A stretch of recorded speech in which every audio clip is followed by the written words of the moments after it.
Good morning and welcome to Touch Base Daily. My name is Chris Edwards. I'm here with my co-host, Gwendolyn. What's up, Gwendolyn? Ah, not much, not much. I'm working on some things over here. I was like, oops, let me get that together. It always at the last minute when you got to get ready to go on, something will happen. You're like, what was that? Okay, Yeah, I'm yeah, yeah. I'm good now. I'm here All for the right, so news.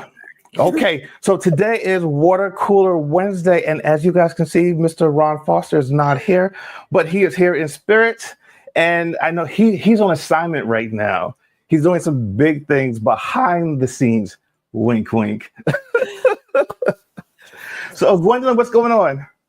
Okay, well, if I must, because I have been for the past few days really engaged with the storm chasers in the Texas panhandle. So Okay, I am low key looking at my phone and the radar, but I just got an alert that the storm that's coming today should come behind like around 12 o'clock. So I'm feeling pretty good that maybe it's shifting. okay, Fingers okay. are crossed here because that hail and stuff, man.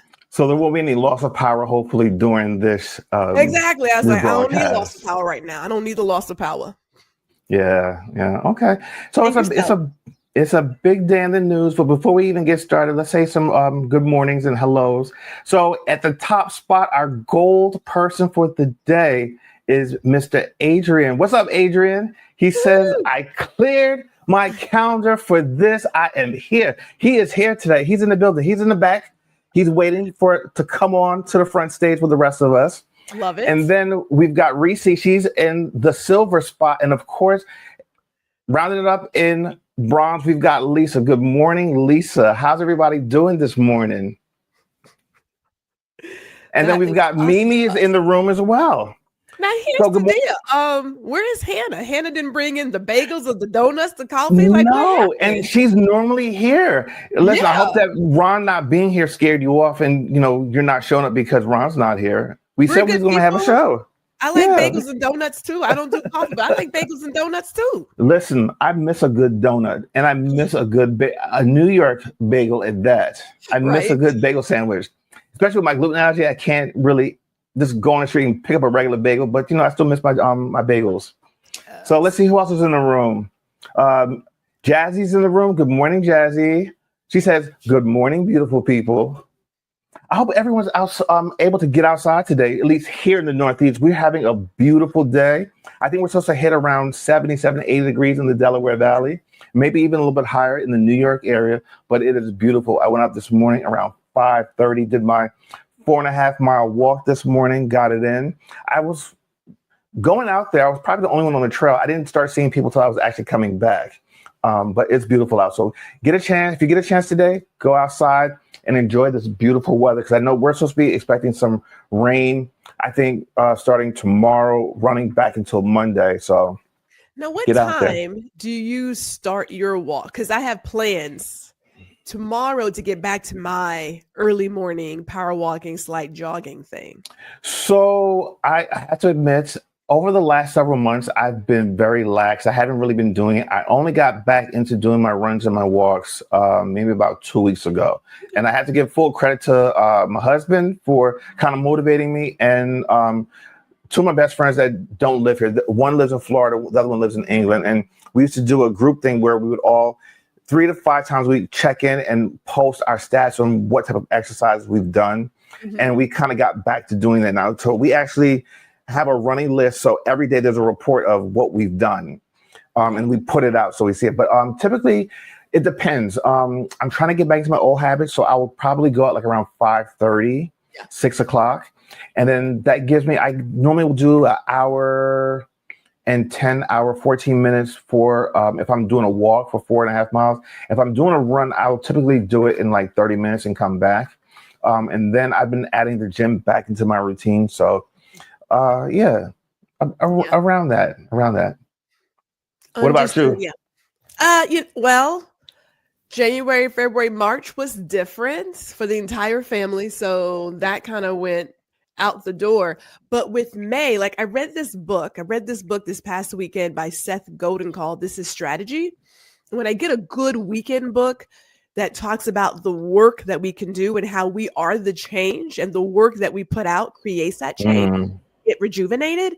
And so the Hubs and I decided 2 weeks ago, May 1st, we got to get back to doing our evening walks after dinner.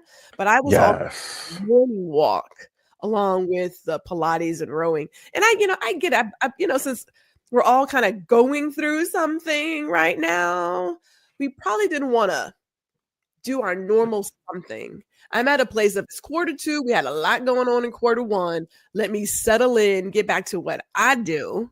And, Yeah.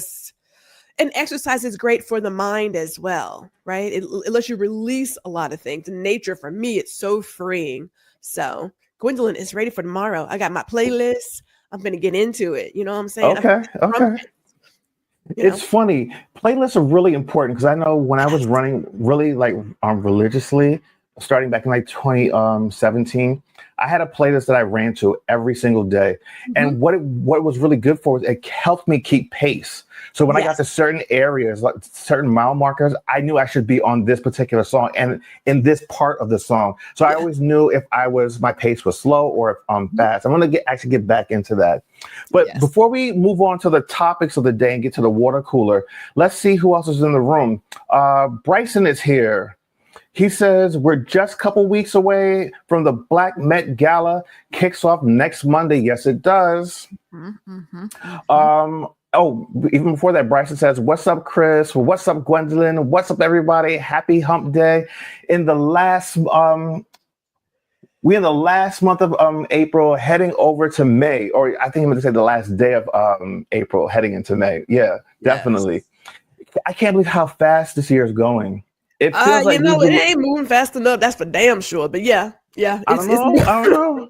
It's only been 4 months, but it feels like 10 years under a certain regime that we're living in. To me, at least. Lord bless all me. Yes. Let's see what else. Who else is in the room? We don't have a lot of people in here like we normally do as of right now, but that's okay. As the morning goes on, we'll hopefully get more people to jump in. Good morning, Aya. Is it Aya? Yeah, Aya. Grand Rising, Gwen and Chris and everyone. So let's get to some hot topics, some water cooler topics. So I wanted to talk about first Pope Francis, his funeral. Now, all the world leaders showed up over the weekend for the Pope's funeral. They were all asked to wear black suits or black attire to this somber gathering. And of course, we didn't send our best, as you know, the United States doesn't send its best anymore. Our commander-in-chief showed up in a blue suit, not black, and he was the only one. And actually, we have some footage that we can play from that event.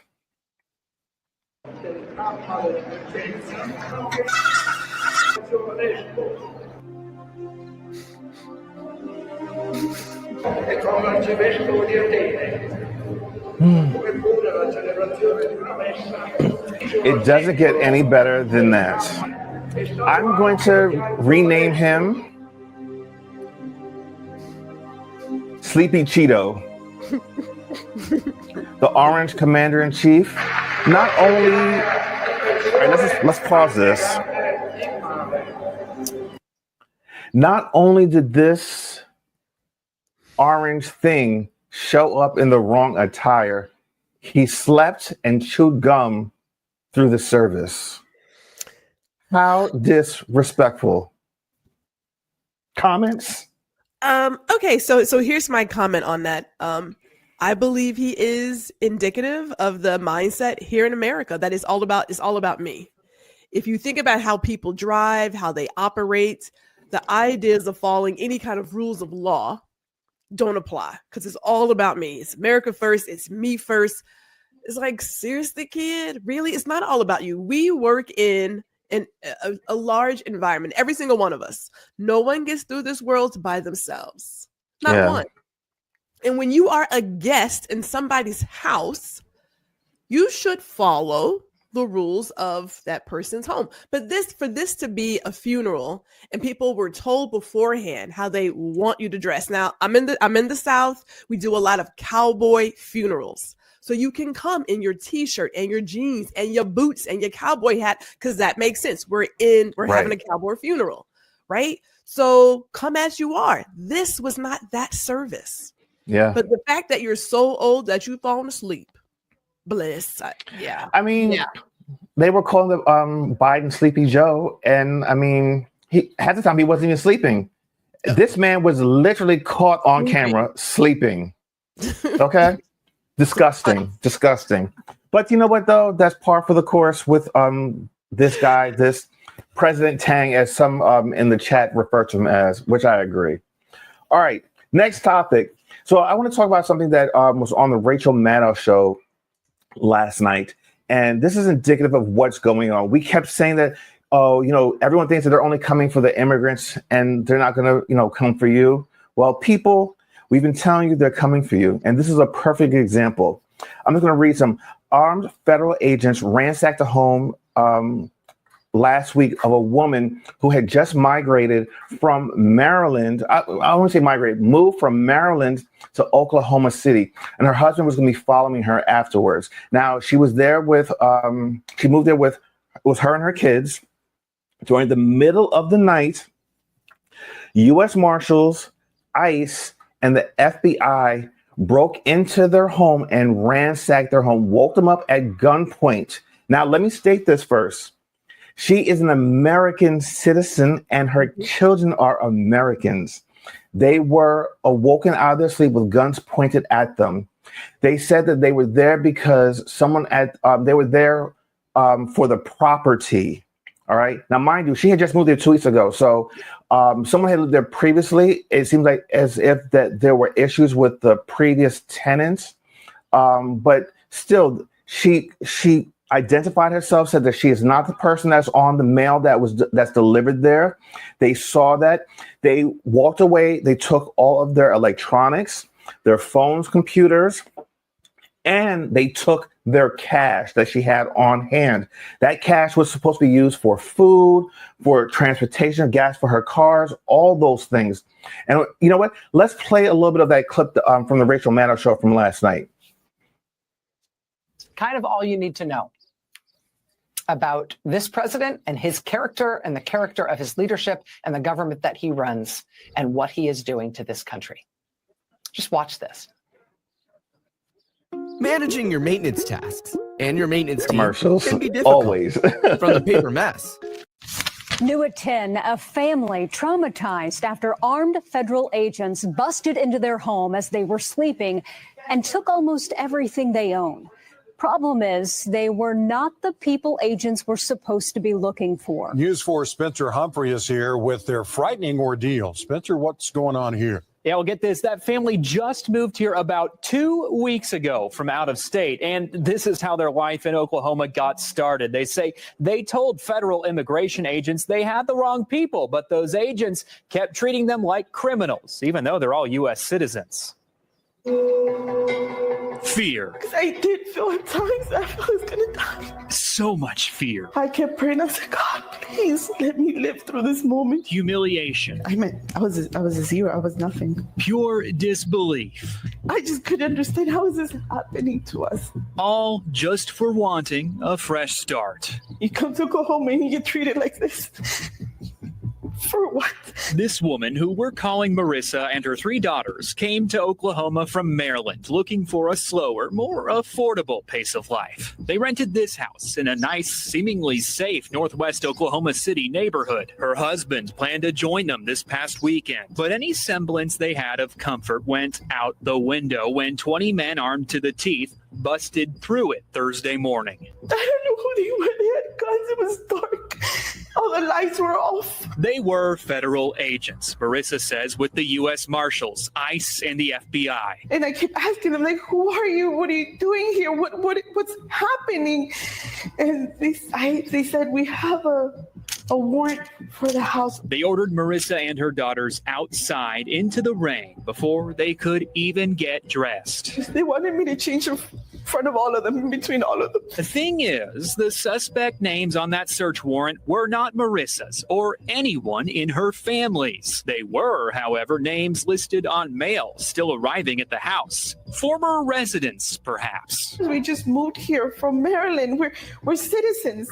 That's what I keep saying. We're citizens. She says they didn't care. We weren't criminals. Why were they treating us like criminals? We were here by ourselves. That we didn't do anything. The agents ripped apart every square inch of the house, taking their phones, laptops, documents, and their life savings in cash as evidence. Like, I have to feed my children. I'm gonna need gas money. I need to be able to get around. Like, how do you just leave me like this, like an abandoned dog? And when they left, they told her something. I know it was a little rough this morning. It was so denigrating. Like, you do all of this to a family, to women, your fellow citizens, and it was a little rough. You have literally traumatized me and my daughters for life. This family has virtually nothing. And I said, when are we going to get our stuff back? He was like, it could be days or it could be months. Nothing but questions. Well, what if I would have been armed? What if you're breaking in? What am I supposed to think? My initial thought is we were being robbed. My daughter's female daughter's being kidnapped. Nothing but likely lifelong trauma. We have guns pointed at our faces. Can you just reprogram yourself and see us as humans, as women, a little bit of mercy, and care a little bit about your fellow human mate, about your fellow citizen, like fellow resident. We bleed too. We bleed just like anybody else bleeds. We were scared. You could see in our faces that we were terrified. Marissa says the agents refused to leave any contact information or business cards. She believes the agents wore logos connected to ICE, the U.S. Marshal Service, and the FBI. Today, the U.S. Yeah, so quite disgusting. These are not immigrants, and even if they were immigrants, they do not deserve to be treated like subhuman. But you know what, though? That is the point. This administration believes in humiliation and degradation of human beings. Okay, so I'm trying to go for it. Let it speak your mind. Speak your mind. Okay, so let's go with this. Let's go with this. The people who believe in this regime, the people who take these jobs, we know they have some mental problems, you know? We know that these people delight in punishing others. We know these people have no problems putting a woman in a room surrounded by all these men and having her get dressed. Like this is part of it. Because anybody who actually has any sort of moral compass, code, whatever, would say, okay, let you and your daughters get dressed, yada, yada, yada, because you don't have to do stuff this way. But there are people who get into the military because they have a want to shoot somebody. They start with hurting the squirrels. They take somebody's dog. That's how they get started. Then they purposely get into a position that allows them to have power over other people, allows them to do such degrading things, because at the heart of hearts, that's who they are. Yep. That's who they are. You don't have to do stuff like this. Even if you are ordered to, you don't have to do stuff like this. Like you don't. And to make comments, to laugh about it, to leave and do whatever, that's all par for the course. These are the people. But this is America, is it not? This is like typical colonizer behavior. Let me come in, ransack somebody's stuff. Let me do whatever I can do legally to these women, to these kids. But then go about my business. But here's the thing: everything that they did was illegal. Well, I know that. I mean, coming in the middle of the night, you have a warrant, whatever. Okay, do what you need to do. But one, they didn't leave any contact information in regards to how to get in touch with them. Because if this is a lawful act, there should be some type of paper trail in order for these people to get their things back, or to be at least notified what went on and why it went on, and get some type of reparations for it. That's one. Two, I want to kind of hit back to what you said about them hiring the worst people. A lot of these people that they're hiring are people that have been dismissed as former disgraced police officers or law enforcement, period. Because we've seen in other cases where these officers that have records or have been honorably or unhonorably discharged are being hired by this administration to do these things because they don't have any scruples. They're willing to do whatever just to make a quick buck. But here's the thing. If you can do it to someone else will do it to you eventually one day. Yeah, but you're asking for a lot. Okay, so let's go back to, in my opinion, the base. Colonizer behavior. You had some Europeans coming over here thinking they claimed and found something. Just stole intelligence, stole brilliance, stole land. Like, that's what they do. And then you get in your head that this belongs to me. I have every right to do this. I have every right. So you end up with people with like a garbage mentality, but for them, having that badge, having that backing gives them the license to do ugly things. And then you have a justice system that's kind of like, well, I get they had the wrong address, but they didn't know because they're there for this. And let's just check it. She thought somebody was breaking in. Now, we want to bring up Breonna Taylor, because if you come into somebody's house in the South, there's a very good chance they got a gun. Yep. So why would I not grab my gun? Because I'm thinking that I'm getting robbed. Someone's doing some sort of something. So why wouldn't I try to defend my household and my kids? And the next thing you know, she's dead. They're like, oh, it's wrong house, and she shot at us, and so now if she doesn't die, we arrest her for attempted murder. It's so ridiculous, but the system was built that way. Yep. It wasn't built to protect people who look like me. Nope. Absolutely. I agree with you 100%. And I mean, this is just one story that's highlighted. And the one thing that I'd like to point out that Rachel put a focus on is that a lot of these stories are being told because local news are the ones telling the stories. And then they're being picked up by national broadcasts. These you would never hear about this if people aren't reporting this. People aren't coming forward and telling the stories, protesting. Like, that's another thing too.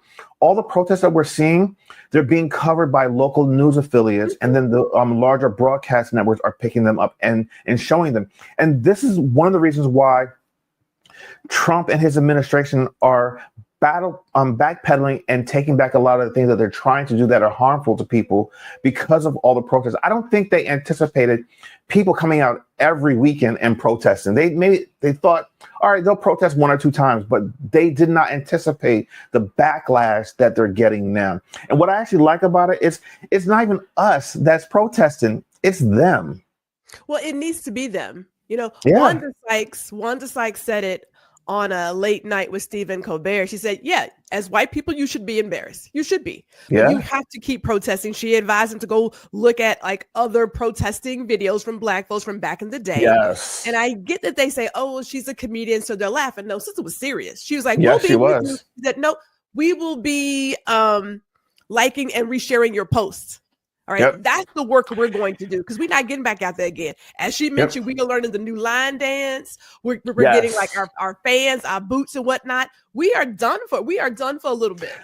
Listen, she's been on this media tour where she's been saying this everywhere, because she was on The View, I think, like either this week or last week, and she was on some other talk show saying the exact same thing. So, I mean, we just need to kind of sit back. We have our form of protest, but we're not going to be out in these streets doing the work that we've been doing in the past. And then on top of it, and we've talked about it here, all these protests have been the same type of protests that we've been doing, peaceful. But the one thing that's different is you don't see the cops being called on these people. May I just have a quick little moment for word choice, code language. I was telling Ron yesterday, I absolutely hate when people say, well, if they would just comply. That's the most racist shit that you can ever say to somebody. Because what you're asking me to do as a person with the melanin is if I would just assimilate, if I would just relax my hair, be an easier Negro to be around, if I would just be more professional, if I would just cease to exist, Yep. The way the good Lord made me. We will never do that. That is a no. That is all the no's. Right? I hear it's you. not about compliance. Right? I hear you. I'm loving all the comments that are in the chat. Brian, 60 Minutes, Paramount is about to be bending them knees. Yes. Here's the thing. Paramount is in the middle of a merger, and of course, CBS News is under that umbrella. So that's where you're starting to see like the 60 Minutes producer, longtime producer of that program, just resigned. I believe it was last week, because he said that he is not going to allow this administration to dictate how he runs that program. This is a well-established and recognized program, and I don't blame him. You know, you're seeing a lot of people resigning and quitting their jobs because they refuse to bow down to this person who thinks that they are a king, which he is not. Yeah, I have to wonder if the resigning is the right way. Sometimes I feel like you may need to stand the course, because if you don't do it, someone else will do it, right? So, I mean, like, everyone has to do what's right for them. I get it, which is why I go back to Wanda saying, she's like, yeah, you guys are out there and you're doing shit, but you need to amp up your protest. That's real. It's peaceful because we're not there. The moment we're there, then it becomes, you're argumentative, you got an attitude and all this, and you're rioting. Our sheer presence is a riot. We stay in a calm state of rage. You know what I mean? So I get that he resigned, but I feel as if sometimes you need to like create a ruckus. You resigning means they'll find some other lackey to run on in there and do whatever. Okay, so you resign, and now what you gonna do? Like what's the next move? Right. I think that is the fair. When you resign that position, you open up the door for them to put someone that they want in there. But then also it's like the question is, well, how do you stick around and just be beat down by that system, or, be run over by it? So I get where you're coming from, though. Well, these are more professional people, you know what I'm saying, who haven't, and let me, I shouldn't assume it, but I don't mind being the ass today. These are professional people who probably have not had to fight for a lot of stuff. Well, right? That's true, too. Because if you're in the right camp, things just kind of work for you. And so now you're at a place where I don't understand, when people don't have morals and this is wrong. You're going to have to get all your buddies and be like us at the water cooler, having like conversations about what y'all about to do in here. That's what you have to do. Yeah. But, all right. So with that being said, let's just switch gears a little bit. I want to talk about, we just passed the 100-day mark, and Agent Orange just did an interview with Terry Moran from ABC News yesterday that aired. And I have to say, I felt as though, I'm just going to read what I wrote. He doesn't understand the law that he's supposed to govern. He's disrespectful and unintelligent. And I think that interview just completely highlighted everything that we've always been saying about this person. He doesn't know how to answer direct questions. He's always going to try to, I'm not even going to say pivot, just change the subject completely and make it about something it's not. I think Terry did a okay interview. I think that he could have pushed him harder, followed up with some more questions, more in-depth questions, but it was, I'll just say, okay. Him, the orange agent, I have no words. So I'm just going to give it to you. What are your thoughts on that? I believe saying okay is very gracious. It's nice. At what point, as a journalist, do you just call someone out on the BS? Because like at a some liar. point you have to say, like, I get he's the current sitting president. So there is a way to respectfully tell somebody those are lies. And it's going to be really hard to have this conversation, this interview, if we continue doing lies. Or you just spend the whole entire interview debating him, saying, okay, well, according to my numbers, this, and this was the economy. According to this, and that. The moment he finally did it, he was like, well, that's not being very nice. We ain't here to be nice. Right. At what point do these journalists stop saying, like, I can't, see, I like, why not just walk out? You know what? Clearly you got something to say. I'm gonna go ahead and walk out and let you have this moment by yourself. Well, that's the thing. Like, and I could not be a respected journalist because it would have went completely left from the very beginning. Here's the thing. We all know that he's a liar. I believe that they should be saying that you are lying, you are a liar. But the problem is that it's so hard to get into that room to even get him on camera to have a conversation. The fact that he's there, he's able to ask these questions. He has to walk that fine line, that tightrope, to be able to say, all right, I'm going to let you answer these questions. But then the problem that I'm having is they're not fact checking him in the moment and calling him out and saying, you are lying. Go ahead. What were you going to say? So looking at the comments. You're muted. I am? I'm muted? Oh, wait. No, sorry. Hold on. Go ahead. Okay. I got unplugged. Go ahead. I thought it was okay. So looking at the comments, I get that they have pre-approved questions. I get all that. But this is where I go to a place of, and hear me, I've been a militant since I was like in school. So I got years of being a smart ass. This is where you may say, this may be my moment. This may be my defining moment. It may be a temporary nail in a coffin that needs to go away anyway. But once you're in the room, you can do whatever your heart desires. You really can. You have options. So if he says, I picked you, although I didn't really know who you were, but I picked you, this is your special moment. You know what? You're right. This is about to be a special moment. But I don't believe a lot of these journalists are at a place where they want to get into some inconvenient good trouble. They're not there yet. Yeah. They're still thinking I can come in here and do something, and he will pretend to have some sort of, I don't know, intelligence. He's not. Like, really, He's not.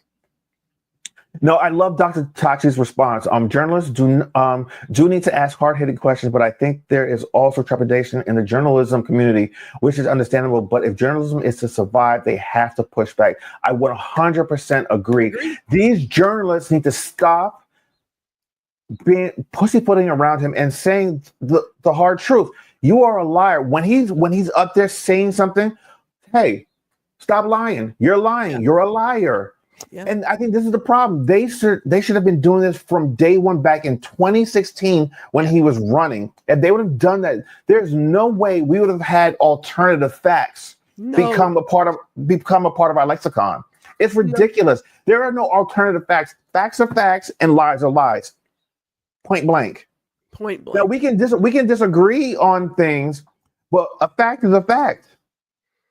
Here's the other part, if I may add on to Dr. Tachi's thing about, the world of journalism, the world we're living in, period. There are more options than we realize. I understand that when you're a person that is legacy, right? Mm-hmm. You believe if I do this, it's over. Those are the lies we tell ourselves. We have options now. We are not operating in the same world we were operating when we had Walter Cronkite and Ted Koppel and all them people. That world is not here.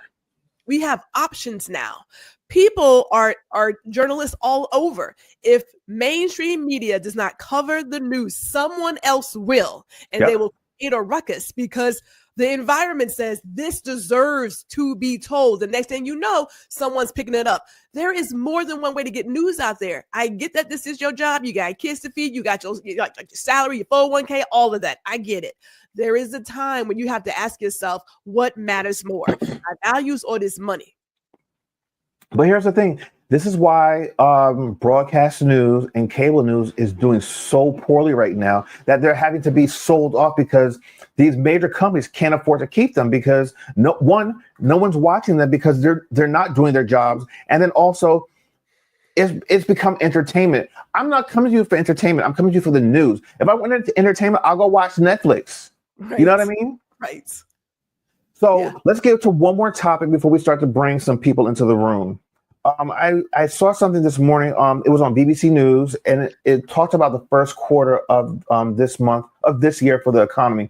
It contracted 0.03%, and this is the first time that we have a contraction in the government since 2022. Decline in government spending and 40% on imports. And I know that I believe Ron and Jazzy had a conversation yesterday as far as the docks and goods and them not coming into the States. And May 10th is going to be like that cutoff when the last ships come in from China and they're, we're not going to get any more goods. So there might be a run on products for this summer. This is clearly stating that, the Dow is down. The Dow has been down ever since he came back into office. The stock market has had his worst quarter since 2008, I believe, when we had the big crash back then. And then with all the tariffs, people are starting now to feel the effects of it. I'm bombarded now with car leases and buying cars saying, come on in before the tariffs start next week or the week after. People are being serious about this. If you're not following this is going to happen. Okay, so if I can speak from a retailer standpoint, the people who are saying come get stuff right now because this is coming. I think it's doing a little bit. Go ahead. That can be seen as creating a sale because it's like, hey, if you don't get it now, you're not going to get it. But can I give a little bit of truth? The people who order stuff, say for the holidays, that stuff is not done in March. It ain't done in February. It's done last year when we were doing stuff like, so for us to put up our holiday wares in October, we didn't order that stuff 5 months ago, 6 months ago. It's ordered way before that because I got to do a photo session for it to get the catalog to my printer so that can get to the post office. We work in the future. Now, I get going forward, you're going to see some issues, but a good chunk of stuff was already purchased some time ago.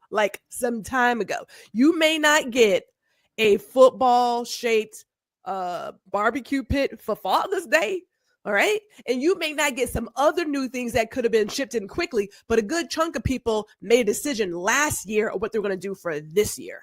It's not done in the same year, if I may just say that as a retailer. Right. Correct. But then also a lot of companies do order stuff early in the year for the end of the year. It just depends on which part of retail you're in. And actually, and another thing, like I can look at let's look at Apple. Apple, what they decide to do. Oh, wait, there's a doorbell. Oh, who do we have coming in? Who's joining us? There's a doorbell. There is I heard a doorbell. Who gonna answer? Who answer the doorbell? Because I ain't moving. I'm not moving. It's Adrian. Hello, sir. The doorbell. He's still ringing the doorbell. We're still ringing it. Good morning, sir. How you doing? Good morning, fam. How are we today? We're good. Welcome to the chat. I'm just sit back and relax and then continue to let y'all finish. I'm not going to interrupt until it's really, really time up. Well, let's let Chris make his point about Apple, and then we'll okay.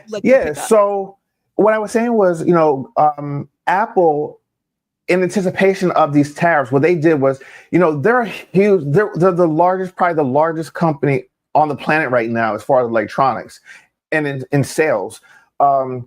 They hired their own planes. And they flew all of their stuff. They made much more batches of like iPhones and iPads and computers and had them shipped over. So they're here now. So more than likely, the stuff that they're going to need for the rest, maybe throughout the summer, early fall, will be here. Now, the other thing, though, they do their iPhone releases in September. Most of that stuff is in heavy production right now, so that they are ready to launch in September. All the designs and everything was finalized last summer. Early productions of those things went last fall. So when we're getting those new iPhones, the iPhone 16 last year, iPhone 17 they were doing test run productions last fall.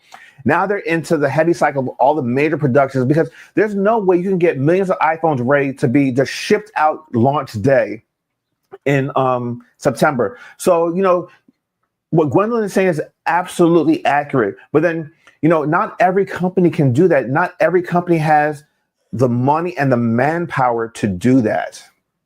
Yeah, I agree with that. And as you mentioned about the next version of something, I think about the people who are YouTubers who are given a product to play with and live with and make a video, who has to hold it until launch day. Is like, that stuff, there's a lot of stuff that's already out there. But let's let Adrian, if he will, bless us with some knowledge. Sir, what you got?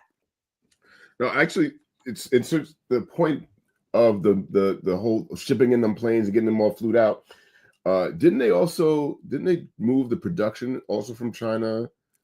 Some of their future production from China So to other places. Apple. So here's the thing. So Apple is very strategic in what they're doing, and they can kind of forecast and see things out. They know that they can't put all of their quote unquote chips in one bag. So they have production they have a huge now production in India, and moving forward, they would love to get the majority of their production done either in India or Brazil. So here's the other thing too. A lot of iPhones and stuff like that aren't just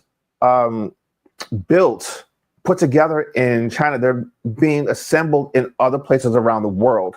So yes, to answer your question, they're very strategic. And then also, they have plants here that they're starting to do a little bit of things. I remember a couple of years ago when they relaunched the Mac Pro, the garbage can edition, they actually built that and assembled it here in the United States. Actually, it was in Texas. They built a plant specifically to say that this was built in America. Now, that wasn't their most successful Mac. It was very lackluster, but the fact that they showed that they could do it on a smaller scale. Now, Apple is a global company, and they need huge production. Like I said, you can't pump out millions and millions of iPhones in one little plant. You have to be doing it across the globe. So they can do that, but like mom and pops and smaller places can't do that. They can't do that.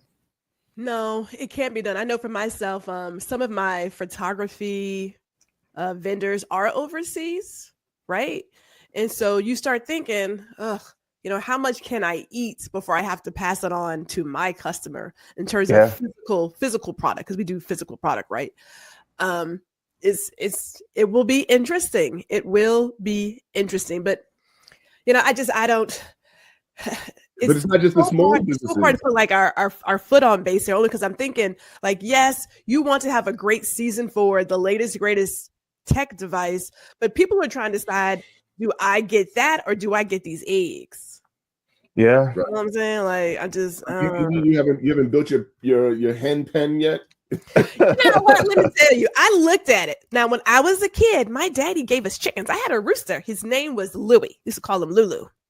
But at a certain point, the chicken has to go and cross the rainbow bridge. I'm not big on helping animals cross the rainbow bridge, so I don't have any chickens. So here's something. Even if you're not raising chickens, one of the things you can do, and I think we've talked about this on this platform before, is create your own little garden. If you have a house or if you have a home, have a garden in the backyard. Like I remember growing up at my mom's house, till this day, my mom still does a garden every summer. So, throughout the summer, we're always getting, fresh produce, and it goes into the fall. I mean, they grow beans, cucumbers, peppers, basil, mint, oregano, like all that stuff. And we're in the process of getting ready to move, and we're gonna have a little bit more space, and I'm gonna actually start to grow some produce. Like I want to grow some spices, and then also some tomatoes. Like that's something that I grew up knowing how to do, but then also just knowing where we are in today's society, we might have to depend more on that. I have an arrow garden. I was going to ask, do you all actually do a lot of your cooking at home? Because I think there used to be like cooking at home is so much cheaper than eating out. But now, absolutely. But I think that it's moved. I think the line has moved.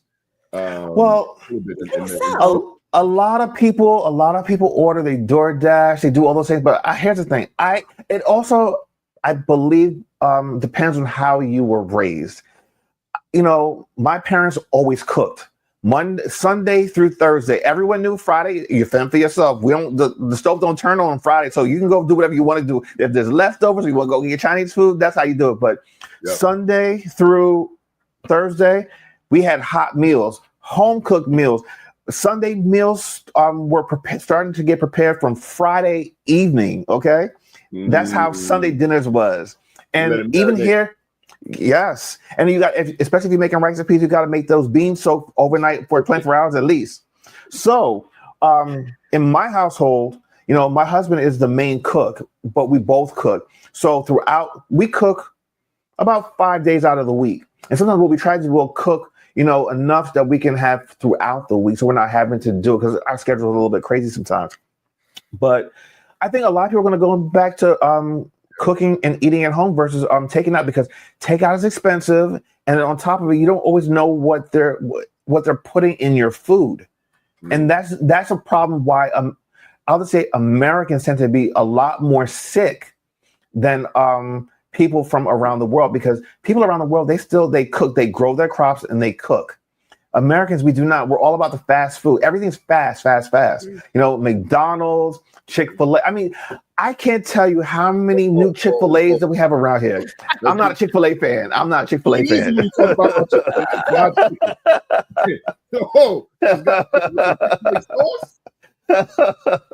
He's like, slow down. But like, we're all about fast foods. I mean, do you guys cook? I cook. I cook. And I cook to create leftovers. It's just two of us. The husband, if it's his turn to do something, he would go find a meal. He would go out and bring in a meal and do something. Gwendolyn cooks, right? So when I went to the grocery store about maybe some months ago, 2 or so months ago, I wanted a gallon of orange juice. And I was like, we're not doing $8. That's a no. But because I'm from a different era, I know there is orange juice frozen concentrates. Yes. And Gwendolyn got her concentrate. I got a pitcher, and I make my orange juice once a week.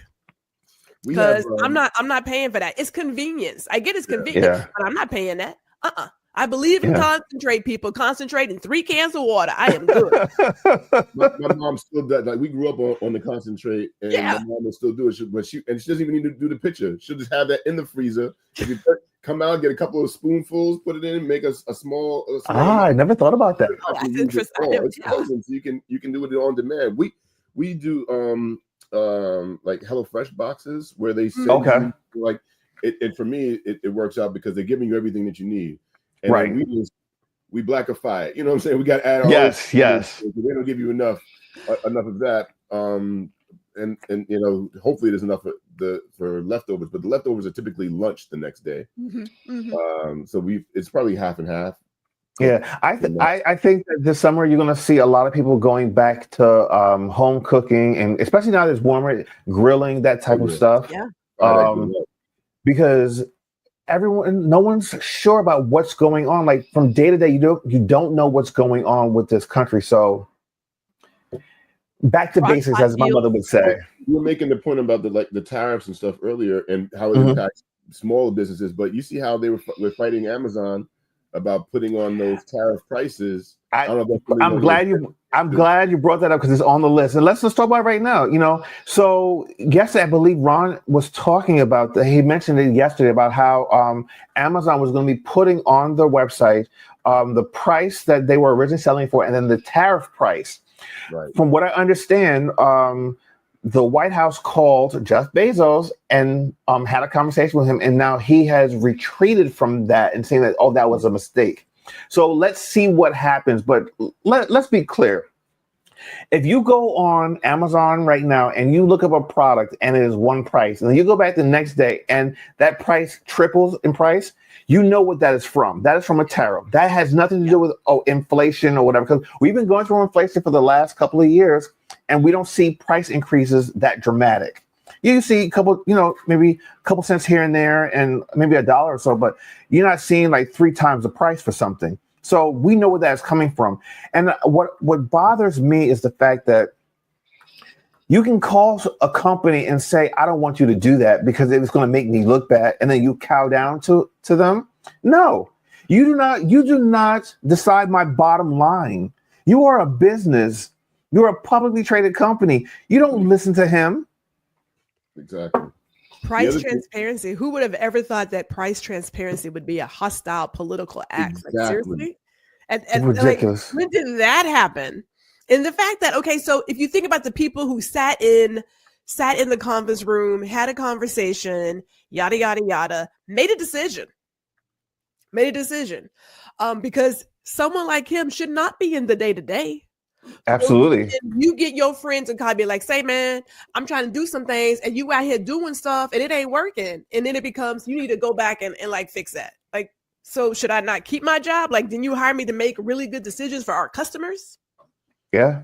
Should they not be aware? Like, is that not customer first? I mean, I just want to know. Yeah. Foolishness. But I don't get why they are so quick to turn tail. I don't get it. He is one guy who But like if you give him 5 minutes, you'd probably be asleep. One Like, petty guy. Yeah, like he got he's something on weak. you. Like, that's what I understand. Like, all right, bullies are always weak, and he is the weakest of all the bullies in the world. And his stock is not high. His stock, like if you let's take Target as an example, because I made a point on someone else's post that diversity, equity, and inclusion will always be good for business. Has always been good for business. And if you take into account who really runs the household, that's women. Women. 100%. People come to our house all the time. My husband like, look, you gotta talk to her. Because I'm gonna run you some numbers. I'm gonna get all the things. And if I don't like the way it looks, it's not coming in here. So I don't care what he does. He even says that you gotta talk to her. If you don't get her, we're not doing anything. Women run that. So you decide, because I guess you figured this guy's stock is high, allegedly. You decide, well, I'm going to not do anything with diversity. I'm going to exclude people. I'm going to make them feel like whatever. And then you wonder why your numbers are down. That's stupid. I thought y'all was about business. Clearly not. Clearly not about business. And you don't know your customer. But okay, whatever. If we can push airlines to be transparent about all the little things that they have and what they're charging us for, every incremental cost, why is this any different? Just different because you're the one that's causing it, and it's counter to what you're trying to portray in any form of media, that this is not it's not Trump's tariffs that are costing us more because he's promising that it was going to be the nations that he's tariff. No, we all knew that to be lies. And he keeps spouting, and you know what it is. As the louder your lie becomes, you think it's going to become the truth, and it's just not. Right. I want to take a little sidetrack for a quick second, because you said something about airlines, and I wanted to make mention of it because it's in the news right now. It was on Rachel Maddow's show, and it's something local to here because I live about 5 minutes from Wilmington Airport. And there's a company called Avelo. It's a low budget startup airlines. Kind of like how they're trying to start like how JetBlue started. They're based out of Connecticut, I believe it is, or Massachusetts. Yeah, I think it's Connecticut. But anyway, so there's a young startup. They started maybe about a couple of years ago, but within the last year and a half ago, they started flying out of Wilmington, which is like right here. Like there are a couple planes that take off daily. They go to like places like Charlotte, Florida, and a few other places. And they just signed a contract with the U.S. government to have deportees on their planes. And now people are protesting because they are a startup company that is trying to trust the flying public to fly with them, but yet and still you go and sign a contract with the government to use your planes to deport people. And they're not even deporting quote unquote illegal aliens. And I hate when people say this because as a U.S. citizen, you cannot be deported because you are a U.S. citizen. All right. Moving people and bringing to El Salvador and Venezuela. That's trafficking. It is. It's kidnapping and it's trafficking. That's exactly what it is. But, this is what companies are doing. Like, it makes no sense. So you are going to compromise the integrity of your organization off the jump. I mean, desperate people do desperate things. And, I just don't, if they just weren't being successful. But understand, they weren't. The room and what's your target audience? If your target audience are sort of like private jets, exactly. They're like I said, they're like a JetBlue, and what they're trying to do is they're a low budget airlines, and they're trying to get people to trying to get in trust people to say, hey, come fly with us. We're very low budget. We don't charge a lot, and we get you to these destinations. They don't have a lot of locales that they go to, but you're trying to start this business, and then you're saying that the business is not doing as well, so we need to take this contract. Well, then, you know what? Just take the contract, because now people do not want to fly with you. They're protesting up and down at the airports wherever they are located, because they're even protesting here in Wilmington. But I digress. I want to go kind of get back towards like the Amazon and to even talk. Go ahead, Gwendolyn. Go ahead before we move on. Little church finger. Little church finger. Come on. Come down to the So altar. I'm looking at my bookshelf over here, and I'm looking at all of these business leadership books, right? Like Growth ID, Captivate, Peak, Get Different, and every single one of them talks about making sure that your company is rooted in your value, and that if you can get super fans that will customers that will promote you without money, without being given anything free, because they believe in what you stand for. I don't understand why somebody in somebody's boardroom somewhere, conference room, is saying, Saint man, looks like we may get a couple of dollars by kidnapping U.S. citizens. I believe this may help us get over the line and go from like the red to the black. Why would you do that? Like at what point do you realize that money is not going to help you when you do stuff that is just morally corrupt? It's like, are you Dirty insane? money. Like, have Dirty y'all not money. had any? I'm looking at all of these books. What? Clearly, people don't read books anymore. We don't believe in leadership. We don't believe in standing for anything as a company. We don't believe in being 10 toes down. Or maybe they've seen and read the history of companies that like Barclays or any of these organizations that have built themselves on the backs of slaves and on the backs of corruption, and their success has led people to forget about it. And so, sometimes it's like you have great intentions, and then when you realize that you're not being profitable off of your good intentions, then you're willing to corrupt yourself, and you sell yourself to a society in the world views that that's why you're going after the dollar instead of going after success.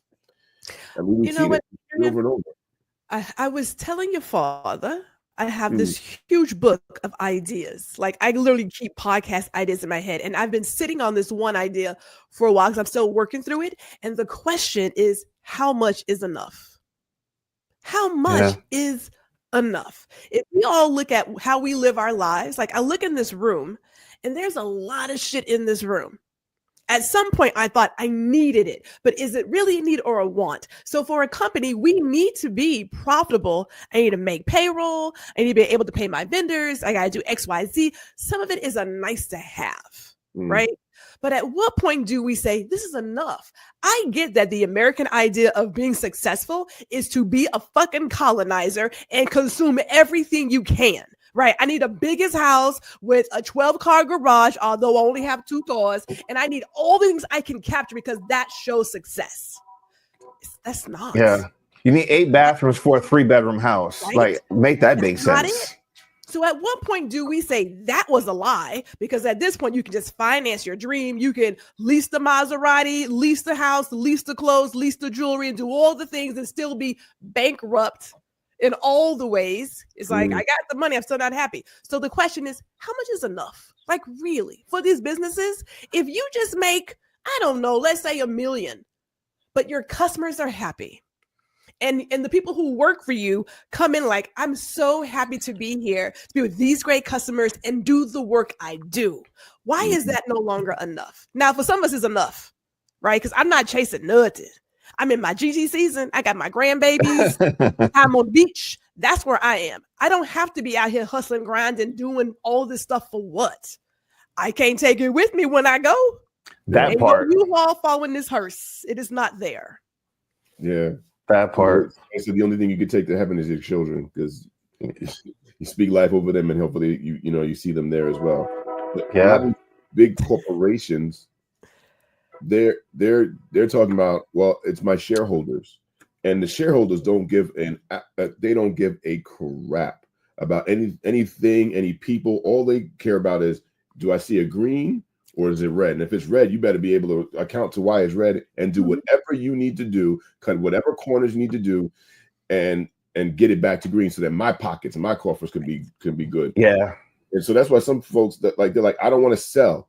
I'm not going to sell. I'm not going to go public. I'm going to stay right here so that I can keep it the way it's supposed to be. I want to be able to keep the prices where they've always been. I'm not trying to fleece the people. I'm trying to help them. But yeah, it depends on what it is that who's your influence and what is it that you're actually trying to get at the end of the day. Yeah. Even though I'm going to make some money at some point, but I mean, these companies are all about profit, and if it means firing workers so that they can continue to live their lavish lifestyles and to reap rewards for their shareholders, that's what they're going to do. I mean, look at UPS. UPS just announced that they're going to be doing major layoffs coming 20,000. up. That's a lot of people. Think about 20,000 people that have lives, that have families, that they have people that depend on them to bring an income. That's a lot of people. And then it's a domino effect. Mm-hmm. When you lay off people, those people shop at places, they patronage business, local businesses. They go and buy gas and put in their car. They're going to local Subways, Wawas, and different types of things in grocery stores. When they don't have money, they can't go and do that. And then it's a domino effect. And that's where recession starts to creep in. So we have a clip that we want to play. So play that clip. Now we're going to turn to UPS announcing layoffs for 20,000 workers and the closing of some facilities. Rebecca Jarvis is back with the big picture. Good morning again, Rebecca. Yeah, nice to see you, Michael. And these are big job cuts coming to UPS. The company announcing that they will lay off those 20,000 workers and close a number of facilities as it dramatically reduces shipments of Amazon packages, something that's been in the works for quite some time. Like so many companies recently, though, UPS also saying it won't be able to forecast future guidance given the current macroeconomic uncertainty with tariffs. Railroad companies, trucking, airline, and shipping companies have all felt significant slowdowns recently, with U.S. companies effectively sitting on their hands waiting to see how long and how impactful President Trump's tariffs will be on their businesses. Shippers experienced this surge in traffic early in the year as U.S. businesses raced to get ahead of the tariffs and stockpile merchandise and supplies. And now we have this ongoing uncertainty. The more of it that we see, the longer it lasts, the more concerned economists are that it will lead to further job cuts at all sorts of companies, Robin. Okay.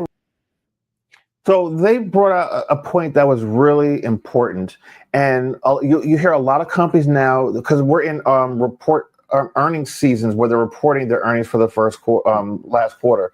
A lot of these companies are foregoing forecasting their projections for growth and profits moving forward. And when you can't do that, you can't dictate how the market's going to go. People are not going to invest. And when people don't invest, you start laying people off. Right. And UPS is a huge piece of the American economy. I mean, what's going to happen? This summer's going to be very telling, and that's going to lead to a very dark fall for us. There are just so many things that's causing uncertainty, and there's nothing that's certain. No. But right.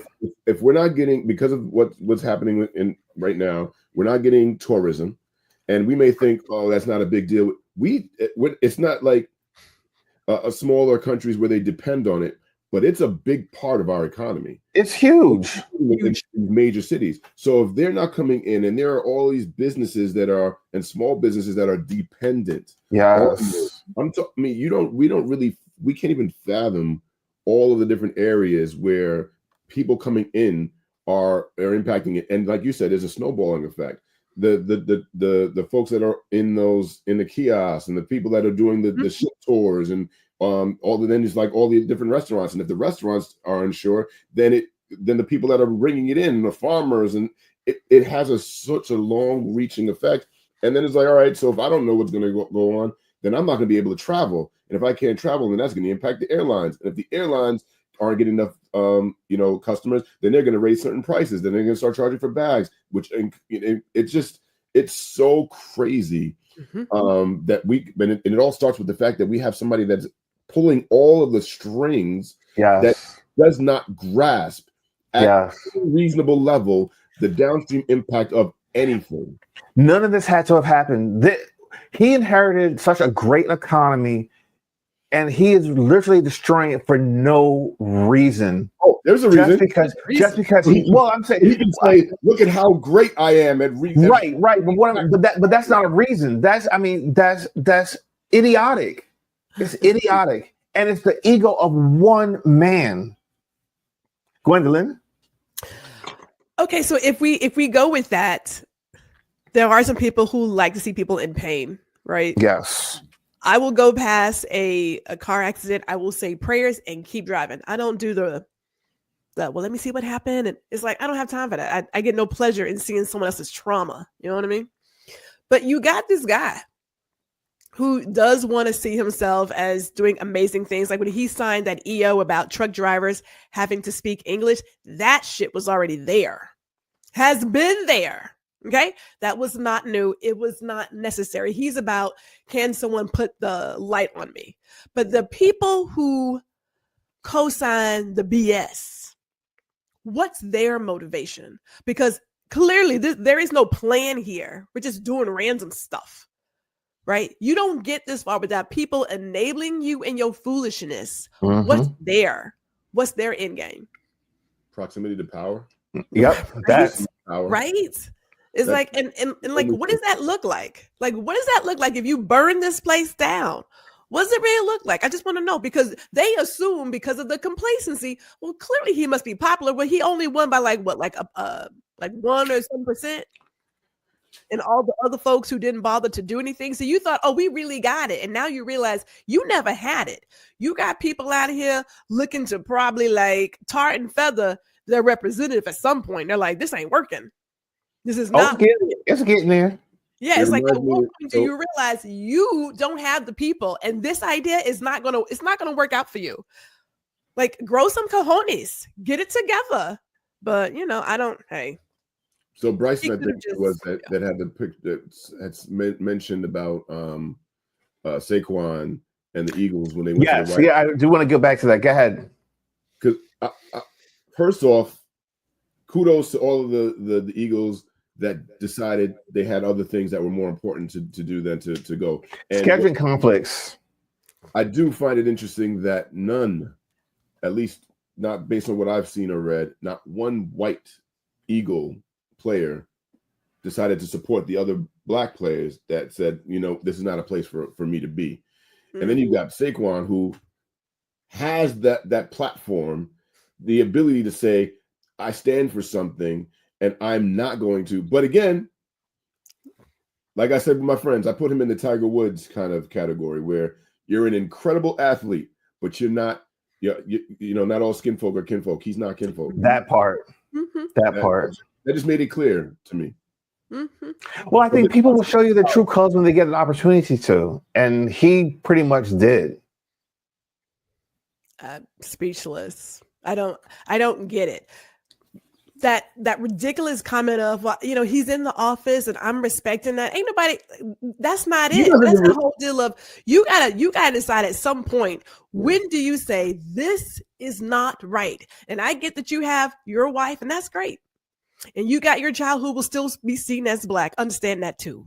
Be clear. This is your moment to say, we are not going to do this because of X, Y, and Z. But you want to go there and shuck and jive and get your proximity. You go ahead, that's fine. Like he has that right. He can do whatever he wants to do. That's all. Here is the issue and the quandrum that I'm finding myself in, because I remember when they first won, the Eagles organization said that they will not be visiting the White House. When did that change? Like, I don't understand when that changed. They put it out as an organization saying that they will not be visiting the White House this year, and then all of a sudden it's like, well, now we're going. It's, in my opinion, it just feels as if somebody somewhere, a fellow teammate, said, hey, I would like to go. Just because he don't want to go doesn't mean that I don't want to go. They probably had a conversation, and those who said A took themselves, and those who are like, hey, happy trails, kid. But here's the deal, if I may, for Jalen and for those who decide not to go, this is that moment that some of us had last year when we recognized the people who are in our closest circle that we see every day has some questionable whatever. They have every right to feel the way they feel, to believe that what they want to believe. I get it. But then I look at you and say, if you had the choice, I'd be on your plantation. If you had the choice, like if it comes down to me getting snatched up and put on a plane, you wouldn't lift a finger. You wouldn't even fight for me. Yeah. And you got to ask yourself, like, how are we working together? How are we? But these are professional relationships. We ain't got to be buddy. I got to go out here, get this money, and take it on home. Yeah, there you go. Yeah, but that's the difference between people that you're willing to work with and people that you're willing to partner yourself with. Yes. Because when we talk about, sorry, I got to throw a little something biblical in here, but like to be unequally yoked isn't just about marriage. It's about any relationship that you put yourself in. If you two can't agree and move forward, then there's going to be some pull. Oh, well, I think we should be doing this. You're not aligned. If there's no alignment, then there's clarity, and you can't move forward in the same direction. So absolutely cut off. I'm better on my own. Oh, wait, the doorbell. Are we expecting more guests? That wasn't me. I didn't hit it this time. Hello. Is that my Uber Eats? Look who you're muted, sir. You're muted. We can't hear you. He's like, oh. Here we go. Hello, y'all. Hello and welcome to Touch Base Daily. How are you? Oh, so good to be here. Surprise, surprise, surprise. Yes. So anyway, I was doing the production behind the scenes today, and not bad, right? Not bad. But I think it was really good. Really good. Rock. You guys carried the show like a pro. Well, we had a good leader. And before we move on, there are two topics that Gwendolyn has that I want her to touch on. So Gwendolyn, get into it. Okay, well, really quick, and I'll leave it as people can go and investigate, and we can talk more about it later because it's one of those topics. But the Texas Senate, they have passed a bill, it's passed in the Senate, that they are going to shut down ways to get abortion pills in this state. It does carry a penalty of $100,000, pardon me, and that does include judges, right? So if you have somebody who is manufacturing, doing any kind of distribution, if you can be charged with helping a woman have an abortion, or if you are a law firm and you want to represent someone, this is meant to deter them from taking those kinds of cases because you will be charged with all the legal fees for both sides. And there was a point where a person said, hey, does this mean that you're going to add an amendment that a woman cannot be charged criminally if this happened? And he decided to not add that amendment. So we'll be watching this. They keep talking about protecting women, protecting children. Ain't nobody buying that brand. I have a question. Does that mean that if someone is shipping those pills from out of state to someone in the state, that they can be prosecuted? Yes, the moment that we made the dumb laws that we made here to protect women, a number of women have been seeking mail order options to get that medicine in. And people forget. No, not people. These white men forget.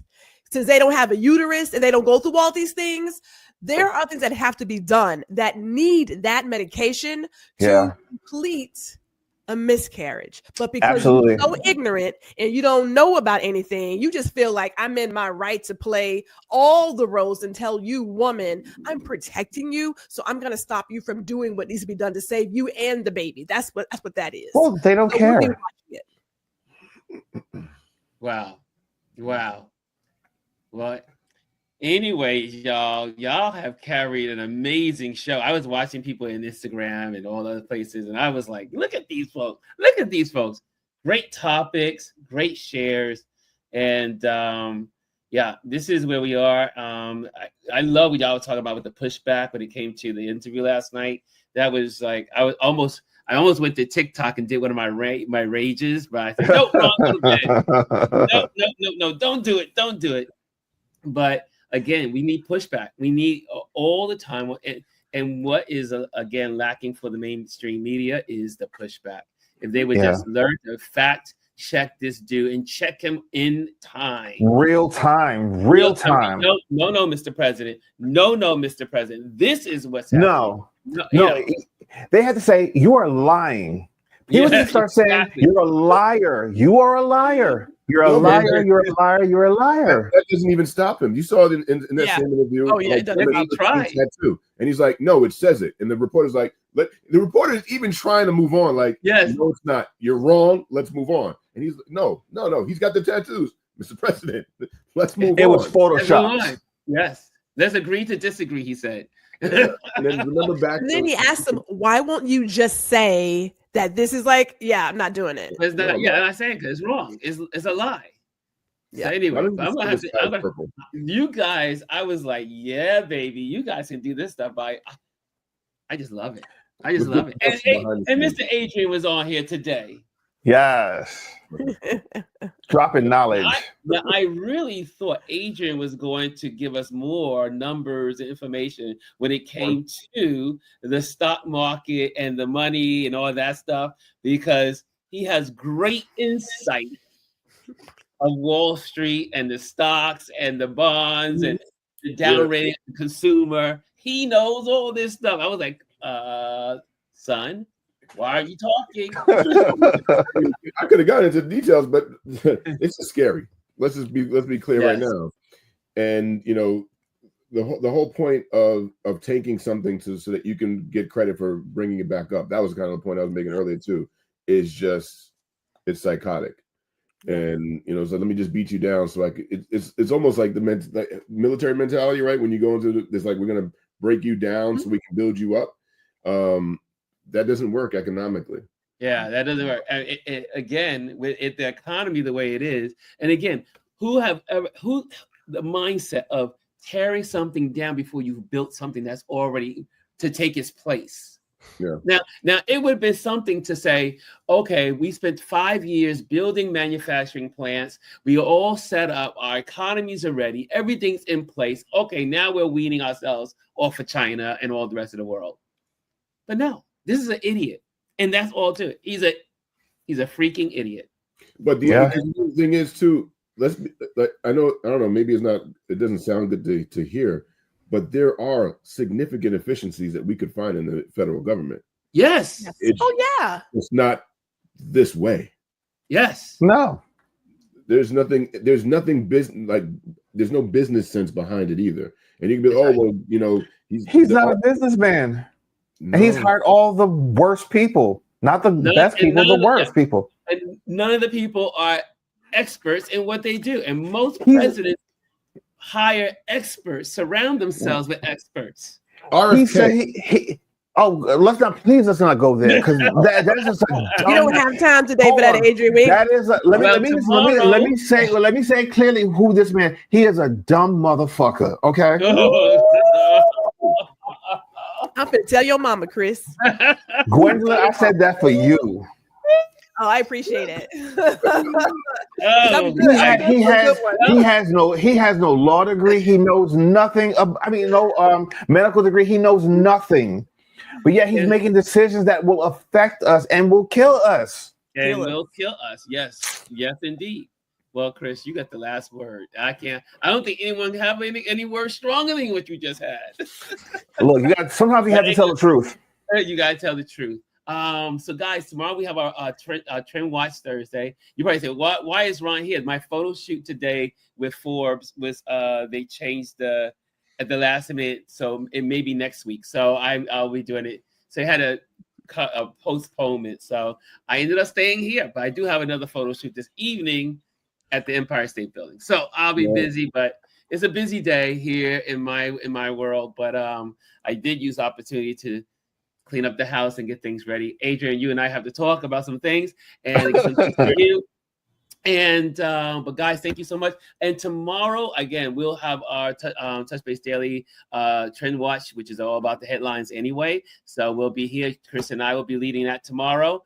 And that's it. And I'm getting ready to meet my broker because I guess he has a potential buyer before the house is on the market. So that's another whole story. So things are moving on. Oh,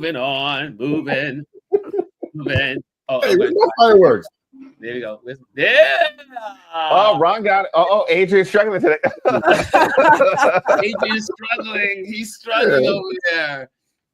And I see here's 9. I'm looking at the comments in the box here. Okay, all you guys, awesome. So guys, thank you so much for joining us today. Oh, I didn't start the show. So Chris, you guys, well, thank you guys for joining us today. We hope that you enjoyed the show, and we'll see you tomorrow on Touch Base Daily. Goodbye, everybody. Hello, and thank you for joining us today. Make sure you hit the like, the subscribe, and leave a comment on this video. I would love to hear from you. Thank you again. Until I see you next time.